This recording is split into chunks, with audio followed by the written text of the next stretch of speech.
নমস্কার সমস্ত ওয়েস্ট বেঙ্গলের এএসএম এবং বিএম। আপনারা তো আমাকে জানেন, আমি হচ্ছি ডক্টর চৈতালি রয়। আমি আশা করি আপনারা সবাই একটা white copy, pen, blue pen, red pen রেখে থাকবেন, যাতে কি আজকে আপনারা যা যা শিখবেন, যা যা ইম্পর্ট্যান্ট পয়েন্টস পাবেন ওটা লিখে রাখবেন। তো ফার্স্ট ক্লাস আমাদের ছিল ইন্ট্রোডাকশন টু আয়ুর্বেদ। এবারে আমরা একটু আয়ুর্বেদ মধ্যে আরেকটু ওর ভিতরে যাবো, আরেকটু ওর গভীরতা জানবো, যে যাতে কি হবে না আয়ুর্বেদ বিষয়ে আরেকটু আমরা জানতে পারবো কি ওর ফল আছে, ওর কি ট্র্যাডিশনাল সিস্টেম আছে under the ministry of AYUSH. AYUSH কি না, AYUSH Mitra initiative is linked with it. ঠিক আছে, তো এবার আমরা একটু আরম্ভ করি আয়ুর্বেদ বিষয়। আয়ুর্বেদ হলো একটা প্রাচীন একটা সামগ্রিক স্বাস্থ্য পদ্ধতি, যা যোনটা কোথা থেকে উৎপত্তি হয়েছে, যোনটা আরম্ভ হয়েছে এনসিয়েন্ট ইন্ডিয়ান থেকে। এটা হচ্ছে সায়েন্স অফ লাইফ, যোনটা কাকে ফোকাস করে, যোনটা কার উপর দিয়ে যায় না, এটা ফোকাস করে holistic health, herbal medicines, diet এবং লাইফস্টাইল। আপনাদের সবাইদের তো লাইফস্টাইল ভিন্ন প্রকার থাকবে, তো আমাদের মেন ফোকাস কি থাকার কথা না, আমাদের সবাইদের লাইফস্টাইলের মধ্যে একটা পার্ট থাকবে যাতে আমরা আয়ুর্বেদকে আমাদের নিজের মধ্যে রেখে থাকবো। এর আয়ুর্বেদে রাখার মানে কি হয়, এটা রাখলে কি হবে না, এটা কি করে মন শরীর মধ্যে সমানতা রাখতে বজায় রাখে। তাতে কি হবে না, আমাদের শরীর ভালো থাকবে, আমরা রোগাক্রান্ত হতে পারবো না। আগের ক্লাসে আমি বলেছিলাম না, লং লাইফ মানে কি, লং লাইফ লিভ মানে কি না, আমরা রোগাক্রান্ত হয়ে বাঁচবো ওটা না, যেমন আমরা সুস্থ হয়ে বেঁচে থাকবো। তো সুস্থ হয়ে বেঁচে থাকার জন্য একটা ওয়ে আছে, সবাইদের অনেক অনেক অনেক ওয়ে থাকে, কিন্তু ওর মধ্যে একটা ওয়ে কি না, আমরা আমাদের জীবনের সাথে আয়ুর্বেদকে জুড়ে রাখা। এটা হচ্ছে বিশ্বাসের শক্তি সংযোগ। এই জন্য মানুষের ইউনিক গড়ন, প্রকৃতি আর জীবনের শক্তি বলে পরিচিত দোসা। এখানে দোসা কি, আয়ুর্বেদ হচ্ছে একটা ancient Indian science of life. এটা কি করে সমানতা রাখে তিনটি দোষাগুলো কি কি, বাত, পিত্ত এন্ড কফ। আয়ুর্বেদ এবার একটু জানি আয়ুর্বেদ কি, ওটা কোথা থেকে উৎপত্তি হয়, কাতে থেকে ওটা তৈরি হয়। তবে একটু দেখে নি, আয়ুর্বেদ হচ্ছে চিকিৎসিক পদ্ধতি, যোনটা কোথা থেকে উৎপত্তি হয়, কোথা থেকে তৈরি হয় না, গাছের উপরে ভিত্তি করে ওষুধ তৈরি হয়। এতে কি হয়, খাবারের নিয়ম, ব্যায়াম, জীবন ধরনের পরিবর্তন আর মনের আচার ব্যবহারে আমরা পরিবর্তন করতে পারি। আমরা আয়ুর্বেদ উপর বিশ্বাস কেন করবো, ওটা আমরা কেন নেব, নিলে কি হয় না, আমাদের শরীরের মধ্যে যা যা বিষ আছে, মানে টক্সিনস আছে, ওগুলো আমরা দূর করতে পারবো, প্রতিরোধ শক্তি বাড়াতে পারবো আর জীবনের সমন্বয় আনতে পারবো। এবার আমরা একটু দেখি আয়ুর্বেদ রিলেটেড আর কি কি আছে। তো আয়ুর্বেদ রিলেটেড আছে যোগা অ্যান্ড নেচুরোপ্যাথি অ্যান্ড ইউনানি। এবার একটু আমরা আলোচনা করি যোগা অ্যান্ড নেচুরোপ্যাথি কি। ফার্স্ট আমরা এবার একটু দেখে নিই আগে যোগা তো সবাইরা জেনে থাকবেন, মোস্টলি ছোট থেকে বড় অব্দি সবাইরা যোগা করে, জিম যায়, যারা ছেলেরা মেয়েরাও জিম যাচ্ছে, সবাই তো জিম যায়, বাট যে এখন এফোর্ড করতে পারবে না জিম যাবা, তো ওরাও তো কিছু একটু এক্সারসাইজ করবে না, তো ওর বেস্ট হচ্ছে যোগা, যাতে কি থাকে ফিজিক্যাল পোস্টার্স, ব্রিদিং, মেডিটেশন এবং আর কি থাকে ন্যাচারাল থেরাপিস ফর ওয়েলনেস। তো এবার আমরা একটু দেখি যোগা কি, ওটা কোথা থেকে শুরু হয়েছে, কবে থেকে আরম্ভ হয়েছে, ওর বিষয়ে একটু নজর দেব। যোগাটা ইন্ডিয়াতে আরম্ভ হয়েছে 5000 বছর আগে। তো এটা একটা সংস্কৃতি ওয়ার্ড, যার রুট ওয়ার্ড হচ্ছে ইউজ। এটা কেন যোগা আমরা কেন করবো না, এটা আমাদের শরীর, মন আর আত্মার সমন্বয়ে রাখে। আমাদের যোগা করার অনেক ওয়ে আছে, ওগুলো কি রাজা যোগা, কর্মা যোগা এন্ড ভক্তি যোগা। যোগা করার এখনকার মানুষরা চায় যে যোনখান থেকে আমাদের বেনিফিটস মিলবে ওই কাজটাই আমাদের দরকার। আমরা জব কেন করি, সবাই টাকার জন্যই জব করে, তো আমরা যোগাকে আমাদের লাইফে কেন আনবো, ওর বেনিফিটসটা কি, একটা জিনিসের বেনিফিটস জেনেই তো আমরা ওকে আমাদের লাইফে আনি। তো যোগার বেনিফিটস কি না, এবার একটু দেখি যোগার বেনিফিটস হচ্ছে ওটা আমাদের বডিকে ফ্লেক্সিবিলিটি রাখে, যেমন আমাদের বার্ধক্য অবস্থা এলে হাঁটু ব্যথা, চলতে পারবো না, তো যোগা করার মাধ্যমে কি হয় না ওগুলো আর হয় না, হতেও পারে কিন্তু একটু মাত্রা কম হতে পারে। তো আমরা তো সব জিনিসটাকে তো মূল থেকে তো বারণ করতে পারবো না, ওটা তো একটু কমাতেও পারবো।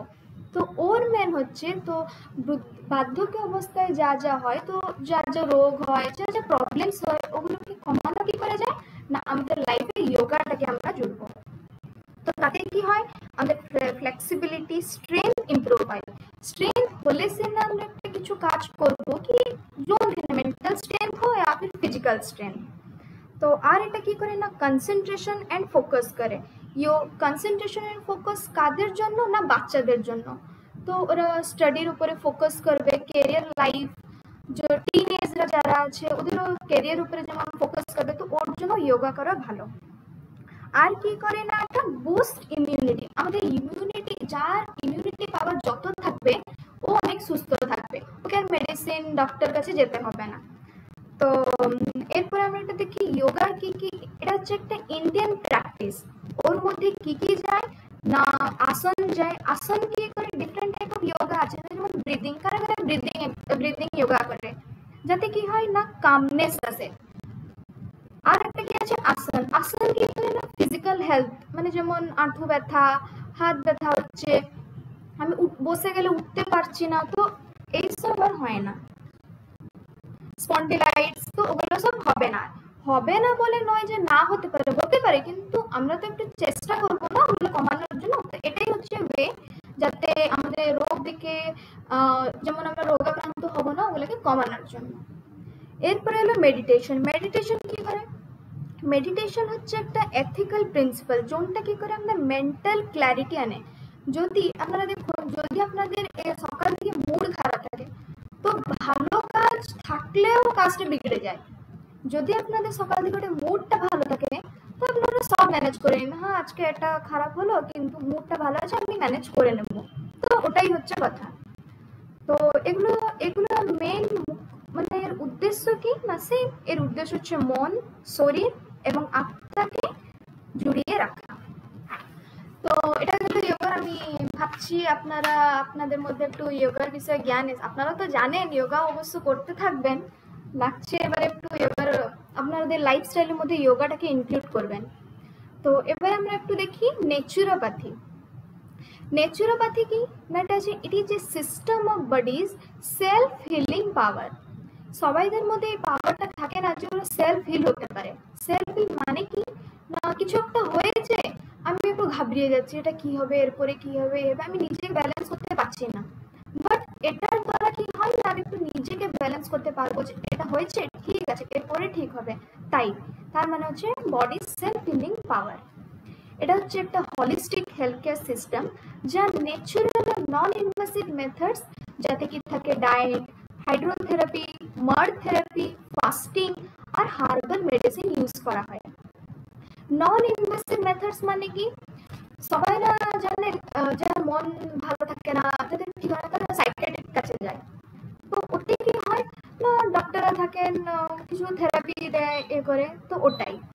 তো যদি আপনারা চান যে সাইকিয়াট্রিস্ট কাছে না গিয়ে আপনারা সেলফ ফিলিং হতে পারে, তো ওর একটাই ওয়ে হচ্ছে নেচুরোপ্যাথি, ওটাকে আপনারা আপনাদের লাইফস্টাইল মধ্যেও রাখতে পারেন, ঠিক আছে।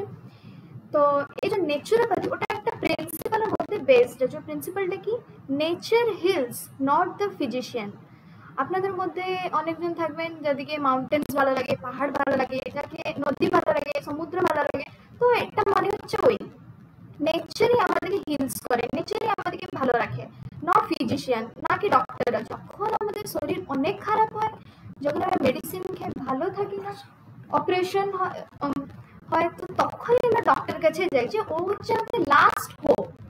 যদি আমরা নিজে না ঠিক করতে পারি, তখন ও হচ্ছে ডক্টর হচ্ছে আমাদের লাস্ট হোপ, যে এ আমাদেরকে বাঁচিয়ে নিবে। তো সেটাই নেচার, তো এর মানে হলো ওটাই যে nature hills not the physician. তো এই দুটো মিলে যেমন কি নেচুরোপ্যাথি এন্ড যোজিক সায়েন্স NYSC হয়, যা এর মধ্যে কি হয় না যাতে আমাদের ওয়েলনেস প্রমোট হয়, যাতে আমরা খুশি থাকি, আমাদের লাইফ ভালো হয়ে তোলে, যোনটা কি আমাদের মূল থেকে যে রোগগুলো থাকে ওগুলোকে পুরো তো ওটা নষ্ট করতে পারে না, বাট প্রিভেন্ট করে, বাট ওকে আটকাতে পারি আমরা। তো এর মধ্যে আসছে প্রাণায়ামও আছে, আসন আছে, মেডিটেশন আর এথিক্যাল প্রিন্সিপালও এগুলো ফলো করে। তো ওর মধ্যে আমরা একটু দেখবো যে শুধু তো মেডিটেশন করবো, যোগা করবো, কিন্তু আমাদের ডায়েট ঠিক থাকবে না। আমি প্রচুর মাছ মাংস এতে হ্যান ত্যান সব খেতে থাকবো, তা তো হয় না। একটা তো ডায়েট একটা থাকে যে আমি এখন এটা খেলাম, ওটা একটু গ্যাপ দেবো, ওরপরে অন্য কিছু খাবো। তো ওটার মধ্যে একটু দেখবো। তো ফার্স্ট হলো আমাদের ডায়েট অ্যান্ড নিউট্রিশন। এটা কি না, এটা সিম্পল আর ন্যাচারাল খাবারের অভ্যাসে ফোকাস দেওয়া। তো এরপরে হলো হাইড্রোথেরাপি। হাইড্রোথেরাপি কি না, জল দিয়ে কি করে আমরা আমাদের থেরাপিটা করব। এটা কেমন হয় না, যাতে বিভিন্ন, দেখো আমি বুঝিয়ে দিচ্ছি, যাতে কি থাকে না বিভিন্ন প্রকারের জল নেওয়া যায়। কেমন, ওটা ঠান্ডা জল হতে পারে, গরম জল হতে পারে, উষ্ণ হতে পারে, আর আইসও মেনলি নেওয়া যায়। আইসও নেওয়া যায়, জোনটা কি করে আমাদের হিল করে। দেখবেন যারা আর্মি ফার্মিতে থাকে ওদেরকে মানে ওদের একটা টাস্ক করে যে পুরো বরফ জল থাকবে, ওর মধ্যে ওদের টাইম লিমিট দেওয়া থাকে, ওর মধ্যে ওরা ঘুরে থাকবে। তো ওই সব না, তো ওটা হচ্ছে একটা থেরাপি, যে যাতে আমরা জানতে পারবো যে আমরা কত দূর মানে কত আমাদের মধ্যে স্ট্রেংথ আছে, কত আমরা ব্যথাটাকে আমাদের মধ্যে রেখেছি। তো নেক্সট দেখি আমরা ফাস্টিং থেরাপি। ফাস্টিং থেরাপি কি না, কিছু সময় খাবার অ্যাভয়েড করে আমরা কি করবো না, বডিটাকে ক্লিন করব। তো সবাই দেখে থাকবেন যাদের বাড়িতে মহিলারা আছে, ওরা কি করে পুজোর সময় ওরা কি করে ফাস্টিং রাখে। ঠিক আছে, এমনও সবাই মধ্যখানে রাখে, কিন্তু মেনলি বলা যায় যে মাসে তো 1-2 বার 12 ঘন্টা উপোস থাকে। মেনলি সবাই ছোট বাচ্চারা তো পুরো দিন তো উপোস থেকে থাকতে পারবে না, তো মেনলি 12 ঘন্টা উপোস থাকলেও যথেষ্ট। তো তাই জন্য বলা যায় যে এমন নয় যে আমরা উপোস থাকি না, আমরা উপোস থাকি। যেমন কি ব্রেকফাস্টকে কেন বলা যায় না, সবাইরা তো খান মেনলি ওই রাত 8টা-9টার দিকে খেয়ে থাকেন, ওর পরে তো আপনারা সব মানে আর তো কিছু খান না, ডাইরেক্ট 8 ঘন্টা পর উঠেন সকালে। তো ওই যে ব্রেকটা থাকলো, ওই ব্রেকটাকে আমরা ভাঙলাম। ফাস্ট মানে কি উপাস, ওই যে উপাসটা আমরা থাকলাম রাত থেকে সকাল অবধি কিছু না খেয়ে থাকাটা, ওকে যখন আমরা ব্রেক করি ওকেই বলে ওই জন্য ব্রেকফাস্ট। ঠিক আছে, আমি ভাবছি এবার আপনারা একটু বুঝতে পারতে থাকবেন আমি কি বলতে চাইছি। তো নেক্সট আমরা থেরাপি দেখে আগাই। তো নেক্সট থেরাপি হচ্ছে মাড থেরাপি। মাড থেরাপি মানে কি, মাড মানে হচ্ছে কি বলবো, কাদো। ঠিক আছে, তো এতে কি ইউজ হয় না, ব্ল্যাক মাড ইউজ হয়। এটা কি, এটা হচ্ছে একটা ancient wellness traditions across the globe. তো মাড থেরাপির বেনিফিট কি, না, এটা কি করে স্ট্রেস ম্যানেজমেন্ট। আজকাল যুগে তো সবাই দিকে স্ট্রেস আছে, একটা শেষ হলো ওর পর নেক্সট স্ট্রেস চলে আসছে, একটা প্রবলেম সলভ হলো ওর পর আরেকটা প্রবলেম চলে আসছে। তো ওইগুলো দিয়ে তো আমাদের গতি তো করতে হবে না, আমরা ব্যাক স্টেপ তো নিতে পারবো না। তো এর হচ্ছে একটা বেনিফিট কি আছে না, স্ট্রেস ম্যানেজমেন্ট করে, রিল্যাক্সেশন দিয়ে, ডিটক্সিফিকেশন করে, বেটার সার্কুলেশন করে, সার্কুলেশন বডির মধ্যে যে রক্ত সঞ্চালন হয় ওগুলো, আর স্কিন কেয়ারও হেল্প করে। আগে যেহেতু পুজো আসছে, সবাই তো থাকবে আমি কেমন সুন্দর লাগবো, স্কিন কেয়ার সবাই লেগে থাকবেন আমি জানি। তো মাড থেরাপি একটা ওয়ে যাতে কি স্কিন কেয়ারও করা যেতে হয়, পেন ম্যানেজমেন্ট হয়, আর আমাদের ডাইজেশনে ইমপ্রুভ করে। নেক্সট হচ্ছে হার্বাল মেডিসিন। হার্বাল মেডিসিন কি না, এটা হচ্ছে natural plant based medicine use করা হয়। ঠিক আছে, সবাই মেবি শুনে থাকবেন সবাই হার্বাল মেডিসিন বিষয়ে। তো নেক্সট হলো ফিজিক্যাল কালচার। ফিজিক্যাল কালচার কি, এটা কিছু না, এটা হচ্ছে অন্যান্য ফিজিক্যাল অ্যাক্টিভিটিসকে প্রমোট করে। নেক্সট ওর পরে আমরা দেখবো ইউনানি কি, এটা হচ্ছে একটা পুরনো ট্র্যাডিশনাল মেডিসিন সিস্টেম, যাতে কি জোনটা কি গ্রিস থেকে উৎপত্তি হয়েছে। এটা কি জোনটা কি আরব আর পার্সিয়ান ফিজিশিয়ানসরা এক্সপ্লেন করেছিল। এটা হচ্ছে একটা হোলিস্টিক অ্যাপ্রোচ, যাতে কি হয় না হেলথ আর ডিজিজকে দেখে।